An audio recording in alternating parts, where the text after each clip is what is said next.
Hey, what's going on, everybody?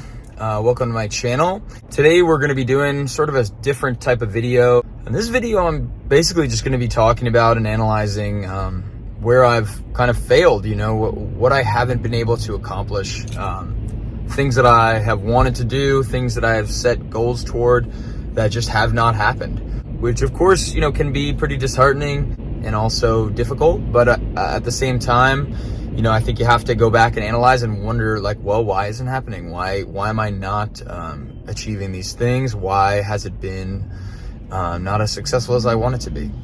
So the first thing that comes to my mind really is that I want to be in a touring band. I want to be a touring musician. I think for a long time I would have been happy to just tour with whoever, be a bass player for anybody.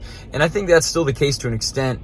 I would love to just be on tour, playing shows all over the place. And I do play a lot locally and I do some touring, but definitely not as much as I'd like to. I'm not working full time as a musician. I think it's tough because ideally, I'd really like to be playing my own original music, as a full-time income source and a full-time job. And of course that's difficult, and there are millions of people who want to do that, so it's easier said than done. But at the same time, I think you have to come at it from a standpoint of I believe this is possible for me. I don't think it's that far-fetched to be able to make a modest income, maybe up to whatever, 100K a year touring and being in a band. I just don't think that that's outrageously impossible. So I'm keeping that mindset, baby. In the past, I've taken a lot of steps toward making that happen. I've toured plenty with my band. Most of the things that I've done just don't really feel like they've gained me much traction. So I think there's definitely something to be said for finding better opportunities, trying to discern the opportunities in a way that makes more sense, where it's okay, does it make sense to spend time, energy, resources on this specific thing? It's really difficult sometimes to know, maybe you get a show or whatever, and you're you want to play, obviously, you want to play shows, but at the same time, it's okay, can I draw people to this? Is this the show that I want to draw people to? Does this make sense for me to take this show, or should I hold out and keep my draw for other shows? Things like that, I think, play in the mind of musicians a lot, especially people who have their own bands, people who are trying to make it as artists and not just players.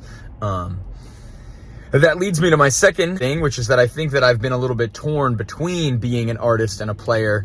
I've always been a good player, and a lot of people hit me up and hire me to play in their bands, and I love doing that, I really do. But I do think that at the end of the day, I kind of identify more as someone who's a songwriter and an artist. So sometimes it's tough feeling I should be taking any gigs I'm getting, I should do any musical opportunity that comes my way, but at the same time feeling my real voice, or the voice I want to develop, is one of a creator and a songwriter and a not really as much of a player, even though I of course want to always get better and continue my craft and become a better musician.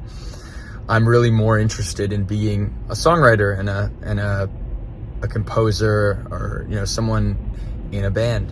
The third thing is making time every day for music. I think when life gets going, especially once you get to a certain age, I'm 32 now, so it's definitely tough because there are bills, there are things that need to happen, there's other people who you're working with, people you play with have big lives, some of them are married, some of them have kids even, so there's a lot of things to work around. It's not as easy to do music and do creative pursuits when you're getting older and money starts to become important.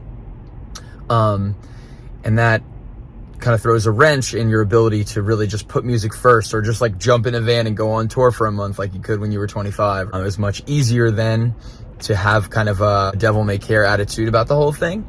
I think there are certain responsibilities that come with age, and you want to be respectful of that as a band leader and as a person in music. I think you have to understand that some people's priorities won't always be the music or with your band, and a lot of people have a ton of stuff going on, which makes it really hard sometimes to move forward, because sometimes things can take months, years to get music recorded, to get music out there.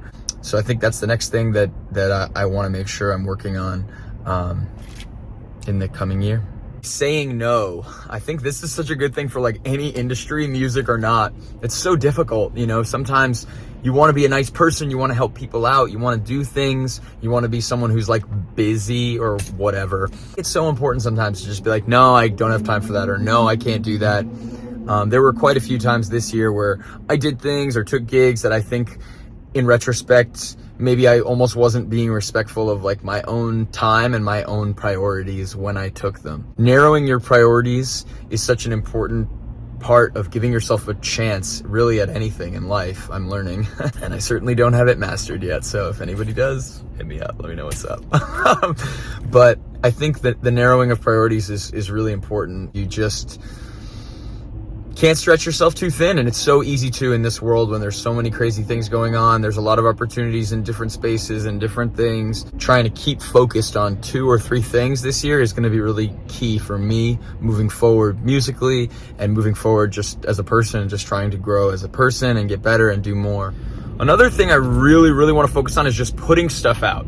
I think this is so important, and I'm realizing it more and more as I get older, where it's just like, hey, don't go, a year plus without putting out music. It doesn't really always matter if something is perfect. I think people just want to feel more about your creative process, and I think that's why things like social media have become such great vehicles for people to just see or feel like, oh, I'm consistently in touch with this musician, or I know what they're up to, I know how they play, I know what to expect when I see their videos or their things. More specifically, I think just putting music on platforms have this optic of like someone who's constantly creating, constantly doing it, and it sort of gives you this build and momentum. I think it's really tough when a lot of musicians have all this momentum that they build toward a release and then they just kind of lose it and it spirals downward quickly, and then they're kind of back at square one after they release this music. And I see that happen so much to people, friends of mine, people I work with, myself.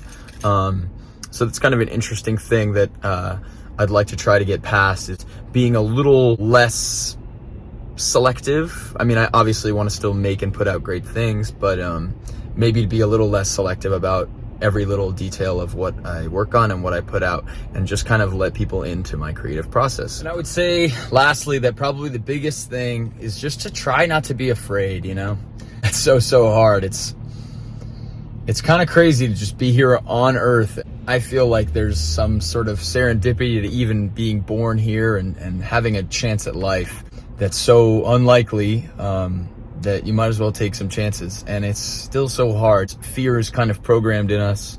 And probably my biggest goal for this upcoming year is to just try to break through fear and not be afraid to do what I want and chase my dreams. So